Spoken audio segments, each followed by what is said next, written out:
अपने लख्ते जिगर के लिए। ये रिसाला 40 सफ़हात पर मुश्तमिल है। अक्ल व शऊर की गिरहें खोलने, इल्म व अमल के बाहमी रिश्ते को उजागर करने, मकसद ज़िंदगी और वक्त की कदर व कीमत वाज़ेह करने वाला ये एक मुख्तसर और मुनफरिद रिसाला है जो आलम इस्लाम की अज़ीमुल मर्तबत शख्सियत अल्लामा इब्न जौज़ी के कलम हक़ रक़म से निकला।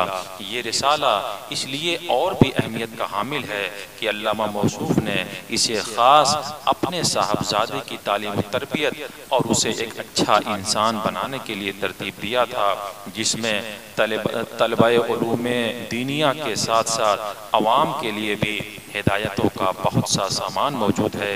ये रिसाला बिलाशुबहा समंदर तरकूज़ा की बेहतरीन मिसाल है। चंद सफ़हात में अल्लामा ने वो सब कुछ बयान कर दिया है कि जिसको बयान करने के लिए दफ्तर के दफ्तर दरकार हुआ करते हैं। अल्लामा का ये रिसाला पंदो नसाए की दुनिया में यकीनन हमेशा याद किया जाता रहेगा।